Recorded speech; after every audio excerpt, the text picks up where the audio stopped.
Hey everybody, welcome back to Jesus is My Girlfriend. My name is Annie. Jesus is not my girlfriend. However, there was a point in time in my life where he was, and here on this channel, I talk about that. Today, we're back with part 2 of book review on All About Love by Bell Hooks. If you didn't catch the last video, I am slightly obsessed with this book and will be rereading it over and over and over again in my life. We talked about love, the ingredients of love, being vulnerable, spirituality, how that's triggering. And those are only 2 chapters of this book. And I'm gonna try to get through the rest of the chapters for this video, so please bear with me. Like last time, get your blanket, get your tea or coffee. This time it's coffee for me to try to keep me going because I've got a lot of content to get through. And I did light a candle to kind of be cozy and cute, but you can't really tell it is lit. So I just wanted to let you all know it's lit and it's seasonal. Last time we ended on spirituality and how Bell Hooks' definition of spirituality is very different than the one that I was raised and grew up with. And I think a lot of people had the same experience growing up in a similar evangelical cult-like environment. So we're gonna actually backtrack to chapter 4, which is commitment, and talking a little bit about self-love, self-acceptance, and taking responsibility for our past. Ooh, just starting out with a really light topic, you know? In this chapter, Belle says, the more we accept ourselves, the better prepared we are to take responsibility in all areas of our lives. She's talking a lot about self-love in this chapter and about engaging in a process of self-recovery by finding ways to self-affirm. And this is something that I've learned a lot about in therapy. This idea that the past has happened, it's valid, there's a reason why my nervous system and my brain behaves this way, and I have full autonomy over my actions and the way I choose to go about life now. I've needed to have as much time in my life to be able to tell my story, to be validated by others, to talk about what has happened to me, and to be able to continue on in life, know that I am a full person. I am not what happened to me. It's a big reason why I don't really talk a whole lot about childhood abuse specifically on my YouTube channel, because I don't think it's necessarily healthy for me to always stay in that place.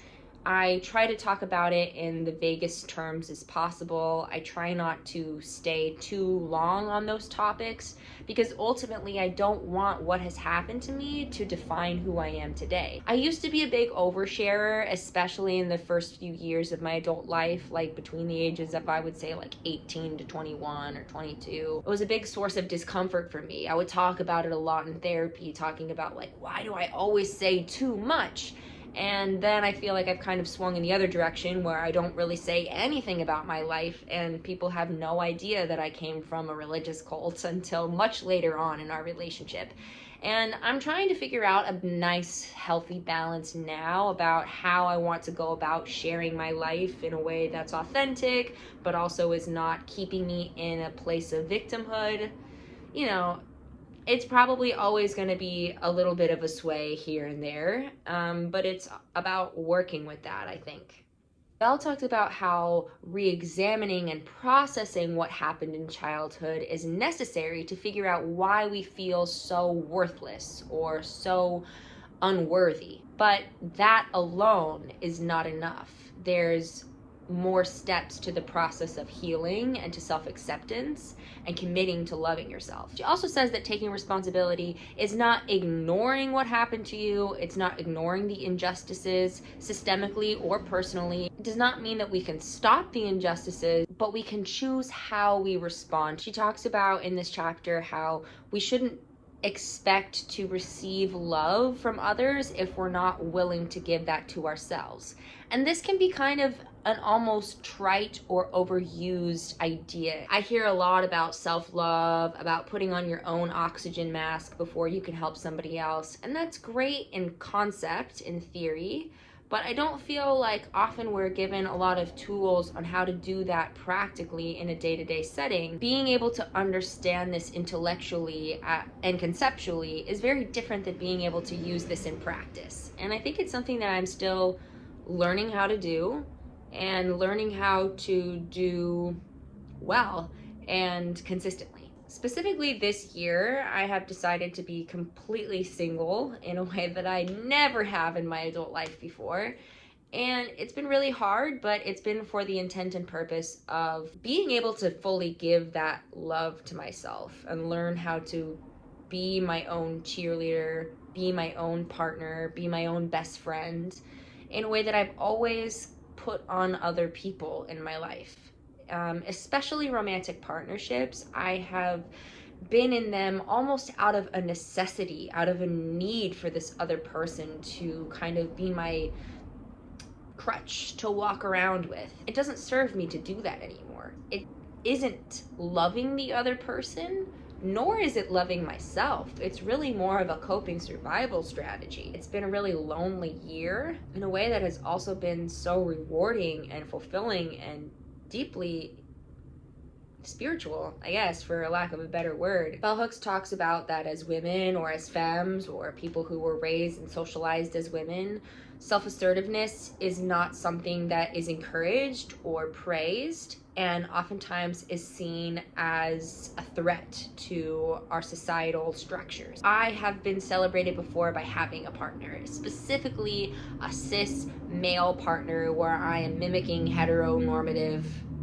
dynamics, and oftentimes people are like, are you seeing someone? No, I'm not. And they're like, oh, well, that's okay, instead of being like, wow, that's amazing, in the same way that they would be like, wow, you have a boyfriend? You know, I think people are a lot more ready to give praise to relationships in life rather than when you're in a season of your life where you are making yourself their primary partner. Belle gives this example of a woman who has a husband and children and her going back to school, and how this really disrupts the family dynamics, how both the partner and the children are unhappy with her because they have to take on more responsibility in the home and they're seeing less of her. But ultimately it ended up being much better for the family in the long run, for both the woman in the situation and for her family to be able to thrive and to have a 2-household income and to be around a mother and a partner who is fully realized and engaged in life in a way that she wouldn't have if she had just decided to stay home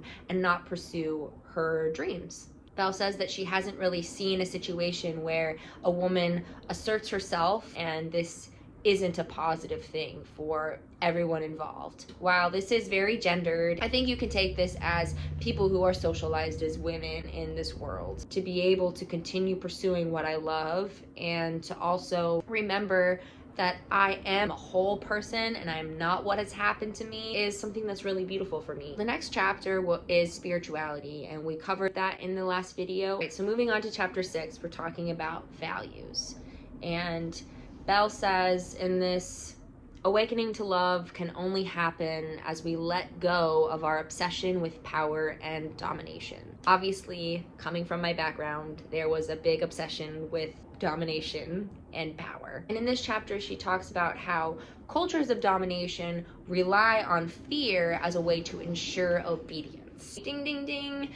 Hitting the nail on the head, Belle. I'm pretty sure a lot of people here probably agree with that statement and are all like, yes, yes, for the people in the back. And Belle talks about how as a culture we are terribly afraid. There's a lot of anxiety and hoarding resources. She says that we are taught that safety lies in sameness. We are to fear differences and people who are not like us. And this really made me think about Brene Brown and her teaching, which is how we are so sorted, becoming more and more opposite of each other and looking for spaces where we can be mirrored in our thoughts rather than being in community with people who think differently than us. To be very truthful and to try to be brutally honest with myself, people who think in evangelical ways, in ways that I feel are very harmful, not only to me, but to other people, that's really, really difficult for me. You know, like I don't want your conservative beliefs around me. It doesn't feel safe. So that's something that I'm still kind of grappling with and trying to figure out a good relationship with. I think boundaries is a good way to incorporate people who think differently than you, and curiosity is a really good tool. Belle says faith enables us to move past fear. Now, I don't know about you all, but for me, I was like, whoa, whoa, whoa, that sounds like something that was taught at the church. What the hell? What the hell, Belle? Mainly because in these environments, faith was used as a catch-all for any kind of doubts or questions or questioning authority. The adults in my life, whether they be my parents or religious teachers or nope, that was all I kind of had as adults in my life were my parents or religious teachers. They would throw faith back in my face and basically say that I didn't have enough of it if I was having these questions, and that I wasn't a true, fully Christian unless I had complete and unquestioning faith about Jesus. And obviously, Belle is talking about faith in a whole different way. She's talking about it in a hopeful way, and that we as a human species are capable of interconnectedness. And yet for me, and I think a lot of us, when we hear the word faith, we're like, no, thanks. I can pass. I'll pass on it. But I think she's calling us to lean into this idea. And yeah, it feels a little bit woo-woo and maybe a little bit too optimistic for my brain to fully wrap itself around, but she talks about that, how religious teachers and spiritual new age teachers talk about how it's almost a class privilege, that they say all of the systemic issues that we have, racism, sexism, it's always going to exist. So you just kind of have to accept that, and only the select few are going to be enlightened out of that. And Belle kind of calls bullshit on that and says that's classist, that's a way to shirk your responsibility to the community and the world at large, and how it absolutely is possible if you have faith and that you're fully committed. She wants all of us to identify in the few people who have broken those barriers rather than looking at those people as outliers. She's challenging us to think about all of us as exceptions to the rule. Yeah, it's challenging and it can be uncomfortable to sit with that, but I think at least for me, I'm wanting to really lean into the idea of having faith in humanity, faith in community, faith in the idea that things can change. I think that'll also be something that I continue to work with as I grow as a person. Chapter 7 is about greed. And basically, this chapter can be summed up in capitalism. Belle talks about how our culture is increasingly lonely rather than looking to each other to become more interconnected, to build deeper and stronger community, that we really start to look to materialism. I shop, therefore I am, is a quote that she talked about, and how capitalism and consumerism is a way to further divide us and further keep us from relying on each other, and how it hasn't made us any less lonely. In fact, it makes us more lonely. She talks about how it's really important to do the things that we love rather than the things that we feel will get us the most money. So she says, in like when it comes to a job, do what you love and the money will follow. And that also involves a lot of faith. She also talks about this in terms of relationships, about how we view relationships and people as disposable. So what she proposes is the commitment to our community, to our friendships, to our loved ones, to our romantic partnerships, looks very, very different than what we're being taught on a daily basis. She talks about how the people who are very wealthy, who have become very rich monetarily, are not any happier than people who are poor, and how oftentimes we ignore this fact and just continue along in the grind to hopefully one day become wealthy and rich and all of our needs will be met. This has been proven time and time again that that is not the case. Money doesn't buy happiness, this type of thing. Living simply is a way to combat greed and selfishness and foster a dynamic of community and interconnectedness. Chapter 8 is all about community. So in this chapter, it's talking about friendships, about chosen family, about relationships that we share with each other, not only in our romantic spaces. She says, often we take friendships for granted. We place them in a secondary position, especially in relation to romantic bonds. This devaluation of our friendships creates an emptiness we may not see when we are devoting all our attention to finding someone to love romantically. Committed love relationships are far more likely to become codependent when we cut off all ties with friends to give these bonds we consider primary our exclusive attention. Yeah. That was a quote that really stuck out to me because, especially as a polyamorous person who in the past has gone about relationships in a hierarchical system where there is your primary partners and your secondary partners and this whole kind of hierarchy, I find that it really led me to behave in monogamous ways, or at least monogamish. It is a big reason why I am choosing to be single completely and not entertain any kind of relationships that are romantic or sexual in my life, because of this very habit of cutting off all other relationships than the romantic one that we find to be primary. Belle is really talking about doing something that is absolutely different than that. I have found that in my life, I have often kept an emotional wall up with anyone other than my most intimate romantic partners and maybe a family member or two. But I am learning to open up that wall and that space more.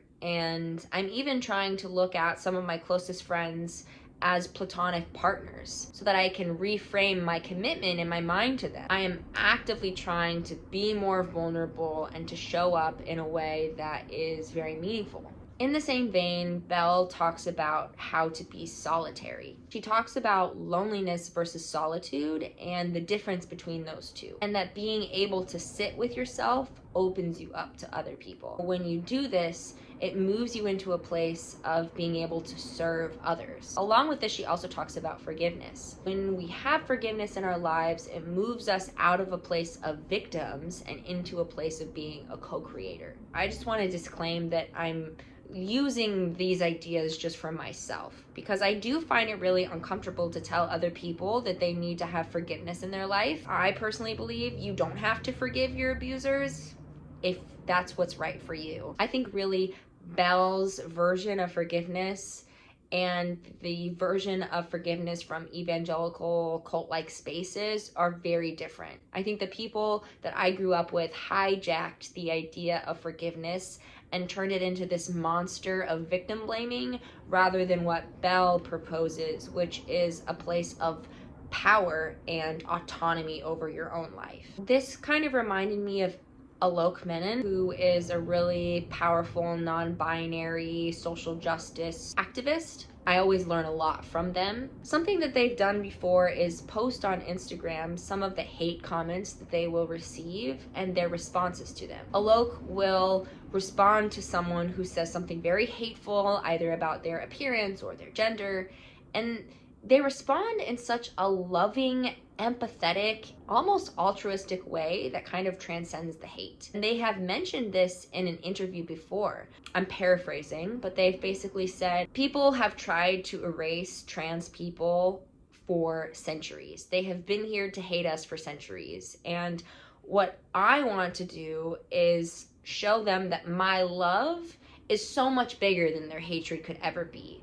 That my love for them completely overpowers their hatred. And they'll respond to these hateful comments in a way that is so affirming and bring them in, saying, I am so sorry that you feel so much hatred for yourself that you felt compelled to comment on my post and tell me that my body hair is ugly, or whatever the hell their hateful thing is. I always find that very inspiring and not something that I would have been able to accept maybe a couple of years ago, but at this point in my life, it really does resonate. It really does make me want to be that person. The way that I believe Belle talks about forgiveness is releasing the burden that an abuser has on you and being able to live from a place of freedom. I personally am choosing to forgive my dad for all of the atrocious things that he did to me and my family, because it makes me a happier, fuller, healthier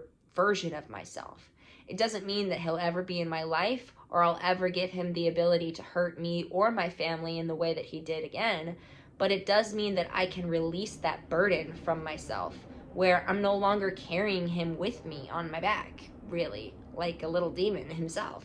Again, I just want to say that's something that I'm choosing to do in my own life, and that I'm not proposing other people need to do this in order to reach full healing. Moving on to chapter 9 is all about mutuality, and a lot of this, Belle talks about kind of some of the sexist roles that we fall into as people who are socialized as women and people who are socialized as men. This is really tricky for me because I have found this to be the case in my past relationships. I really want to be responsible for my own actions and not be pointing fingers. Belle quotes Dan Kiley in his book, The Peter Pan Syndrome, Men Who Have Never Grown Up. I just found it really validating to hear her perspective on men and their relationship with their mothers, and I'm just laughing because it really does resonate a lot. Oftentimes this unconditional love and service that men find from their mothers, they are looking for in romantic relationships with femme people, with people who are socialized as women. Though they have reached adult age, they are unable to face adult feelings with responsibilities. Out of touch with their true emotions, afraid to depend on even those closest to them, self-centered and narcissistic, they hide behind masks of normalcy while feeling empty and lonely inside. She kind of talks about how in the wake of a feminist movement that tells men they don't have to be macho, that this is really great, and men are like, amazing, I don't have to be this version of this toxic masculine figure who is extremely muscular and aggressive and fights and does all these stereotypical masculine things. She talks about how there's this lack of alternative, and without anything else as a figurehead, they revert back into becoming more childlike and more like a boy. I just want to reiterate and preface that this is not to shit all over men or masculine people or people who are socialized as men. I think it's really important to talk about how there can be toxic masculinity in all of us. I've had my fair share of toxic behavior in relationships, so please know that. That's just what this chapter is about. Basically, she talks about how power is at the heart of this patriarchal setup between two people in a partnership. It really is about power rather than mutual respect and commitment and trust and communication. She talks about how women or people who are femmes or were socialized as women often can give endless amounts of love and adoration, and how they can be seen as obsessed with love, but ultimately this is kind of a sneaky way to regain power, that they feel they are powerless in their relationship. And in the same way where men or people who are socialized as men who do not fully express their feelings fully or even understand their feelings, this is a way of holding power. And basically talks about how love will never prevail when power is the ultimate goal. To know love fully, we have to surrender our sexist thinking. And that can be really ingrained in all of us. It's everywhere. It's in our society. It's in our media. It's hard to rid ourselves of that ideology. And the hard work that Belle talks about or proposes is getting in touch with our own lovelessness, with our own pain, and letting that lovelessness speak its pain, oftentimes to our romantic partners. In my past relationships, and in the one that was most recent for me, I often felt this narrative to be very, very true. I had a really hard time expressing my feelings of lovelessness. And looking back, I don't think I actually expressed those feelings very vulnerably. I think because of how much it hurt me, I was coming from a place of blame and why aren't you better type of energy, rather than really truly dropping down into that vulnerability and being like, hey, I don't feel connected. I don't feel loved. Because I think that's something that's really, really scary for us to say and express openly. And I think the few times that I did kind of go there or was really in that realm, I don't think it was always rewarded with a mutuality of that being able to be verbalized back. It could oftentimes be met with blame or defensiveness, or secrecy. The other person keeping their feelings away because they didn't want to hurt me, so they just decided that they just weren't gonna go there at all.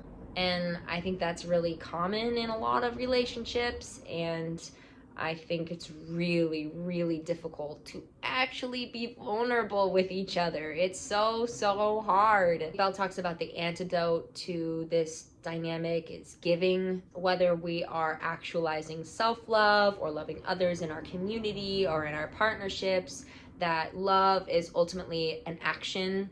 We have to step away from just the feeling of love and have to be able to give love in a tangible way. And that mutuality has to be at the basis of this love, especially in the romantic area. Speaking of, let's move on to chapter 10, which is romance. Sweet love. I warned you this was gonna be a long video.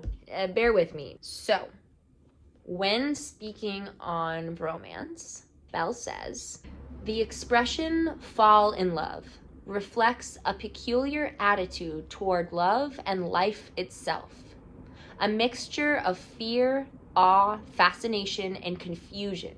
It implies suspicion, doubt, hesitation in the presence of something unavoidable, yet not fully reliable. Ugh. As an example of this, for myself and trying to be vulnerable, my last relationship definitely felt like this. I moved to a new city all by myself, and I had decided I was going to be independent and I was going to go out on my own and learn what it was like to just be me in life. And then I met this person 3 weeks into being in this new city. I felt the feelings of falling in love. I felt very infatuated. I felt also really like nervous. This idea of butterflies, that when we're like super heightened, how that's talked about as what really true love begins. It begins with these like big sparks and butterflies. I'm actually starting to believe that that is actually anxiety and our body's fight or flight response. And if somebody gives us butterflies like past a week, it's probably a red flag. Wouldn't we want to be around someone who makes us feel safe and warm, like a hug, rather than someone who heightens our nervous system? I just find that so weird. This is talking about the idea of falling in love and how it's this thing that we can't resist. We just fall into it. We can't help ourselves, and that love happens to us, and it's not a choice, and we have no autonomy over it.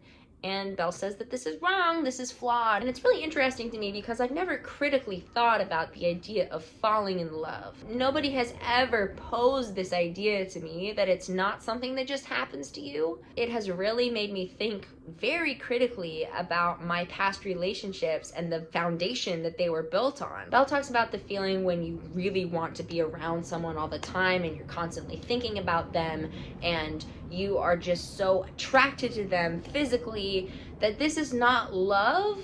This is actually called cathexis.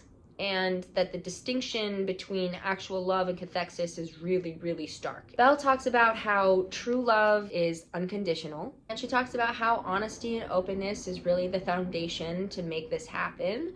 And how oftentimes in our households, we don't see our parents or our caregivers demonstrating this type of communication with each other, where there is a constant dialogue with respect about truly growing together. She says that being truly vulnerable and honest and opening ourselves up to somebody else is risky. So true love is risky.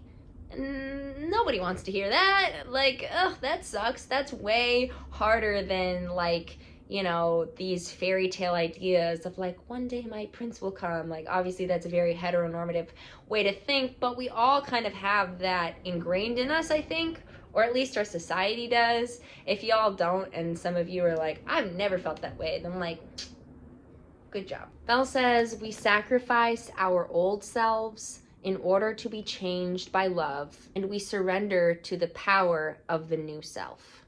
All right, so chapter 11 is about loss. She kind of talks about how this grief and loss is interconnected with our inability to share our longing to be loved.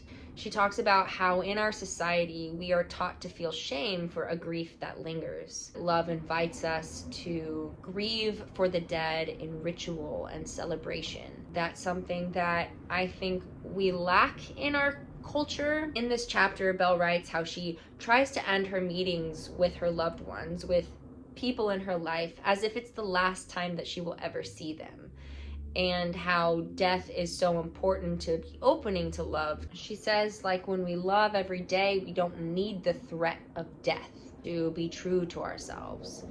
And yeah, I found this chapter almost like permission to allow grief to come. I think it's something that I experience a lot of, but I often am very averse to it and want to push it down or push it away or distract or just kind of not acknowledge it at all. And again, in such a beautiful way that only Bell Hooks has been able to do in my life, has been able to validate these feelings and encourage me to choose something different, more fulfilling. And it is a harder path. Belle talks about how love knows no shame.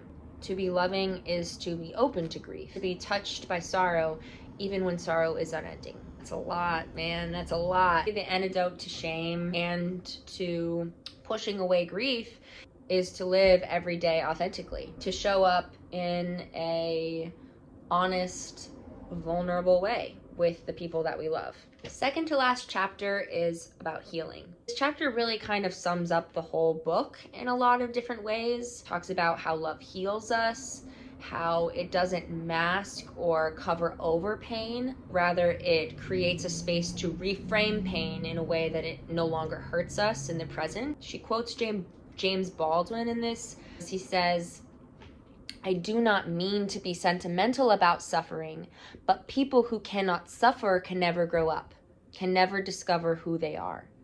It has been very painful for me to be in relationships with people who are very averse to suffering, who choose not to allow the full breadth and weight of their suffering to come into their life, and that they choose to be generally happy and okay over being truly authentic to who they are, from my perspective, from the way that I have seen.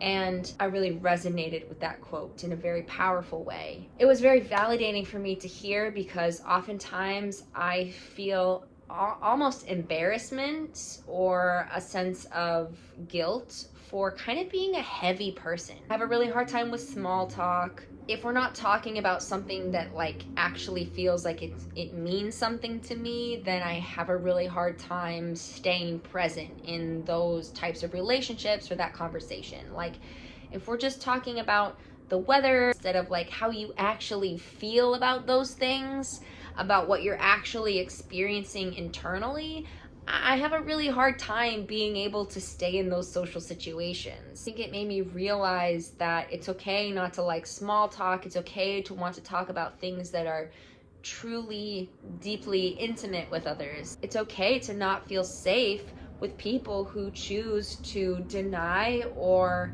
not allow suffering to fully come into their life. And I think it really also shines a light on how I can be avoidant of my own suffering and my own pain, and how I am further being encouraged and challenged to go deeper into my own self, into my own feelings of grief and heartache, in order to become an even more robust version of myself. Belle says the pain will come whether we choose it or not, and not one of us can escape it. The presence of pain in our lives is not an indicator of dysfunction.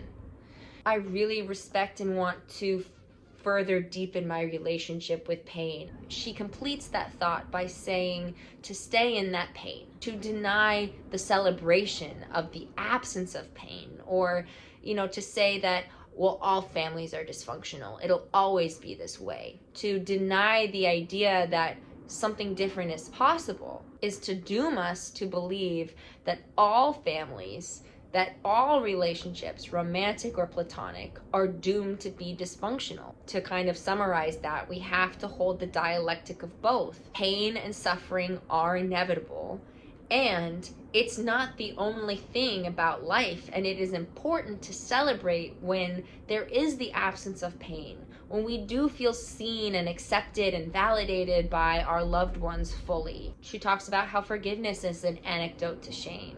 If we feel as though that is the anomaly, then think of ourselves as the anomaly.